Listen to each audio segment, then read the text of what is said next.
So hello everyone, this is lecture 36 for the classical physics. In the last lecture we have completed the action angle variable. Today we will start our new topic, that is small oscillations. So why we need to study these small oscillations and what are they? So first the definition is the small oscillation is the bounded oscillatory motion around the stable equilibrium point. So this is a simple oscillation. Now how it is different from a normal oscillation system? See, you have a normal spring system or single thing oscillating, then you can solve for that. But when things become more complex, like you have more than 2 springs, 3 springs, and you will go into the subatomic particles, or you can see in the quantum mechanics or the solid state physics, you will see that there are large number of particles which are oscillating, and means there are infinite number of possibility of frequency, and means that's how we need these small oscillations, study the small oscillations. Because for a single system like a spring system, which is means this mass is attached, so you can solve this system by any method, by the Newtonian mechanics, by Lagrangian, by Hamiltonian. You will get the same result, and very easily you will get, like, you are pulling this, so there is a restoring force which is making this go this side, so restoring force will be minus kx. And from here, if you see that F is ma minus kx, so A is nothing but x double dot, so x double dot plus this will give you x double dot plus k by m x equal to 0. So this is the differential equation for the simple harmonic motion, where this k upon m represent the frequency. And same you can solve the system for the Lagrangian by the Lagrangian. So kinetic energy for this system is given by, because this is depending on single variable only on x. So you can potential energy will be half m x dot square minus half kx square. Now the first term will be del L by del x dot will give you mx dot, and dy dt will give mx double dot. Now del L by del x will give you minus kx from here. Now Lagrangian equation of motion will be this minus this. So this will again give you the same result which you are getting here. So you can solve this small or the simple systems by any of the methods. But problem arise when this system become complex, and that system will study in this small oscillations, that complex system, how to get this. Let me give you an example. Like you have three masses attached by 2 springs. Now if you disturb them, they will oscillate, and initially there will be a no equilibrium, but at the equilibrium thing, they all will be oscillating at a particular fixed frequency, and means frequency will remain same. But means how can we solve them now? Because now this potential energy of the system will be depending on the displacement of this and this. So there will be, means here you can see there are 2 degrees of freedoms, you can see. So now this will be depending on 2 or more variables. So now we will study that how we can find the potential energy, or how we can find the equation of motion for the multiple system. Means we need to calculate those frequencies at which they will be oscillating, means the normalized frequency. Because if you disturb the system at a particular point after a particular time, they will be oscillating with a particular single frequency, all the three masses, and that frequency is called the normalized frequency. So we need to calculate those frequencies for this system. So we can calculate for this simple system, this came out to be k by m. But how to find for these kind of system? So let's see the method. Now for this kind of system, there can be more than 3 masses also. So let's say we have potential energy which is depending on the displacement of more than 3. Means it is q1, q2, q3, and qn degree of freedoms are there. Okay, so there are n degree of freedom, so n generalized coordinate will be there. So v is depending on all of them. Now see, when you have the one dimension, you represent the potential energy curve like this, and there was only this x. But now there are n coordinates, so it's a multi-dimensional system. So I will represent here, means I can't represent the multi-dimension here. So I will denote every axis by qn. So it is like q1 here, then q2 for you will get some curve, q3 for that you will get some curve. So because v is depending on all the coordinates. Now for all the oscillations, you will have equilibrium points for all the oscillations. So that we denote by qn naught. Means for the q1 it is q1 naught, for q2 it is q1 q2 dot, for dotting naught. So for q3 it will be q3 naught, and for q4 it will be q4 naught. Those are the equilibrium points for each variable. Okay, so potential is depending on all of them. So for this q1 naught, there will be this potential v naught. So let's see now. Means this v is depending on these variables. So let's define our potential in terms of Taylor series. Means depending on these variables, we can write our potential in the form of Taylor series. So let's see how we can find. So let stable equilibrium points for all the coordinates will be q1 naught, q2 naught, q3 naught, as I told you. Now we can write the Taylor series. You know what is Taylor series? That means you can write any function f in the form of a series which is going to the infinity. So here how we can how we can write this. So this is, first you will write the constant term that is depending on the stable equilibrium point. So v at all those points q1 naught, q2 naught, q3 naught. So v at first potential at those points plus this will be summation and del v over del qi. So this del v over del qi, and this when you solve this you will substitute the value of qi as qi naught.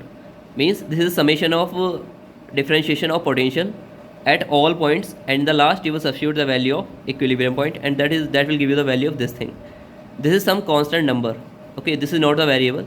You will solve this potential with respect to each and every coordinate or the generalized coordinate. Then you will substitute the value of its equilibrium point. So find the value of this differentiation at qi naught. So that will give you this. Multiply qi minus qi naught. So this will be multiplied here. Now the third term will be, means this is your Taylor series. That's how you are getting this. This is 1 upon 1 factorial, 1 upon 2 factorial will give you 2 here. So now there now you will have two terms here, and it will be qi qj, and find the value of this differentiation at qi equal to qi naught and qj equal to qj naught. So after solving this you will substitute the values, so it will again a constant, but these will be the variables qi minus qi naught, qi minus qi naught, qj minus qj naught. Then you will get the third term 3 factorial in the denominator. Then you will get 3 terms in the differentiation, means there will be 3 times the differentiation, order 3, and then here will be qi minus qi naught, qj minus qj naught, and the qk minus qk naught. So that's how you are getting all the terms. So that will be your series. But see, this represents the difference between the displacement, means this every coordinate representing the displacement. So qi minus, this is the equilibrium point, so this represents displacement, this is also displacement. Now this is small oscillation, so displacement value will be very small. Now when these terms will be large, 3 or 4 terms, so then multiplication of those small terms will give you very small term. That's why we will neglect the higher terms. So higher terms will be neglected. So we will take only these 3 terms for the potential in the Taylor series. Now see what this qi minus qi naught, this is the displacement of q1 from the q1 naught equilibrium point. So we displace this represent this displacement by eta I. So eta I represent the displacement of qi, means for the q1, q2, q3 it will be eta 1, eta 2, eta 3, and same this second will be qj minus qj naught, and j is also same 1 to n, and I is also same 1 to n. Now this is not n, this is eta. So del eta I will give you del qi, because this is constant. Same here, del eta j will give you del qj, same here. Now let's see this. We need to find the value of this at the equilibrium point. So see, this is the slope of this potential curve, and we know at the equilibrium point the slope is 0. We already studied this thing, that at the equilibrium point the slope will be 0. So this term will be cancelled out. We will remain with only these 2 terms, first this and second this. So write it as it is. So it will be v at the equilibrium points plus half ij del square v by del eta I del eta j and eta I eta j.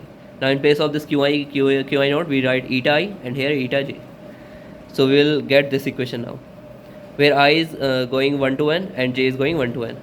Now see, if we solve this equation, let's say we have n generalized coordinate. So n will be here, n will be here. So n will be here, n will be here. So we'll get n square terms. Means if you are getting you are having 2 generalized coordinates, so you will get 4 terms from here, because like 1 1 1 2 2 1 2 2, and for 3 generalized coordinates you will get 9 terms. So that's how this will be your summation. Because so let's take first 2 terms. We say that we have 2 generalized coordinates, that is 1 2. So I will go 1 to 2 and j will 1 2. So how this equation will be written? This will be this 1 upon 2. Now first it will be eta 1, so it will be eta 1 square, and here it will be eta 1, so it will be eta 1 square derivative, and then for the second term it will be 1 2, so eta 1 eta 2 and eta 1 eta 2. For the third one it will be 2 1, so eta 2 eta 1, and here will be eta 2 eta 1, and for the fourth term it will be eta 2 eta 2, so it will be eta 2 square eta 2 square. So that's how you will represent for the different generalized coordinates. If there are n generalized coordinates, so it will be n square terms here. So this will be a very large number of terms we will get for the large number of generalized coordinates. So normally we have very large numbers. So this will become a very complex situation. So how can we solve this? So we'll use the mathematics here. We will write this square derivative term in terms of matrix. Means these coefficients of eta 1 square, eta 1, eta 2, eta 2, eta 1, eta square we'll write as matrix. So this term can be written in terms of matrix. How? See, if we write this matrix and this eta I, eta j, and this represents the Vij matrix. So for 1 1 you will get only this term. For 1 2 you will get this term and this term. For 2 1 you will get this term and this term, and you will then multiply these and sum the all. You will get again this equation.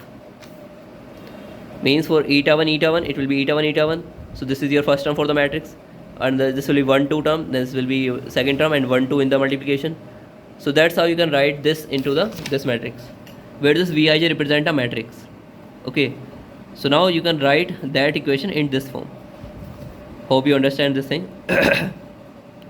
Now remember, we defined our potential in terms of a matrix, and if we get our potential or a potential equation we have in some form, then we can find this matrix from that equation. That is the point here. You should remember that if you are having any equation for the potential energy which is depending on the multiple coordinates, generalized coordinates, then you can find this matrix from that equation. So that is the thing which we need here. Same we will find for kinetic energy also. But first let me tell you, if there are two generalized coordinates, then you will get 4 terms in the matrix, and same if you are getting 3, then you will get 9 terms, and if you have n, then you will get n into n terms in the matrix. So that's how, if you have the n generalized coordinates, so it will be matrix will be something like this. So from the equation you can find this matrix. So this is your target, to find this matrix first. Now let me give you an example. If potential is given in these 3 generalized coordinates, that is x, y, z, half k 3x square plus 7y square minus 2z square plus kxy plus 7zx. So first you need to convert this equation in terms of this. Then what you will do, you need to find this matrix from that. So we need this 1/2 here. So this is a constant thing, so you don't need to consider this. Just think this is your potential energy. So you need to convert any equation to this form. So half should be there, and then eta 1, eta 2, and the middle one coefficients will give you matrix. So let's convert this. So half is already there, and there was no half here. 1 half is here, but half is not here. So we'll make it half and 2k.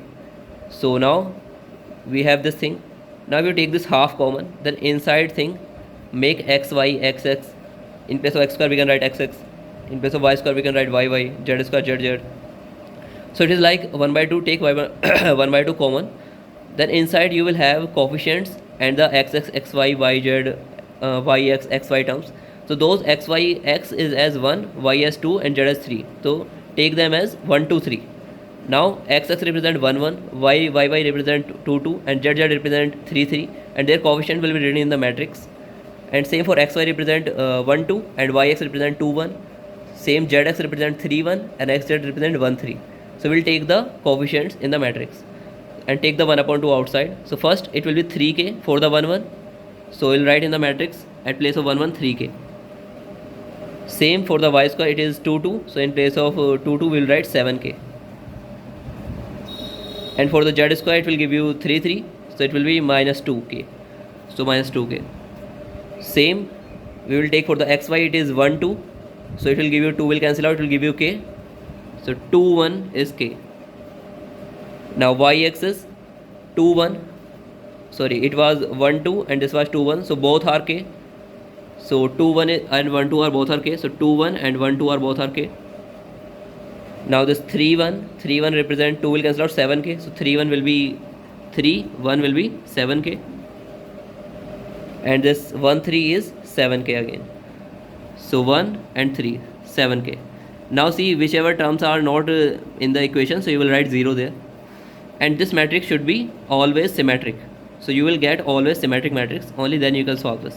So this is a symmetric matrix, you can see this. So A transpose equal to A, that is the meaning of symmetric matrix. Now you find it your potential energy matrix from the equation. Now what is the use of this? So this is in the form. In the similar fashion, one can directly write the expression for kinetic energy in the matrix form. So just we did here, same kinetic energy is also depending on all these variables, and we will apply the same method. In the last we will get same term for the kinetic energy also, this matrix term. So we can write our kinetic energy in terms of dot and dot. So there you will get this different thing, means here it will be eta I dot, eta j dot. So you can find this, you will get the same. Now whatever kinetic energy is given now in the question or the equation, you will find the Tij matrix from there, the kinetic energy matrix. So how you can find? Let me give you an example. Like kinetic energy is given in this form: half m x dot square, y dot square, z dot square. So this x dot represent 1 1, y dot represent 2 2, z dot represent 3 3. Other terms are not there, x dot y dot or y dot x dot. So they we will take them as 0.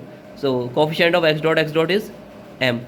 So we will write here y dot is 2 2 m. Z dot coefficient is again m.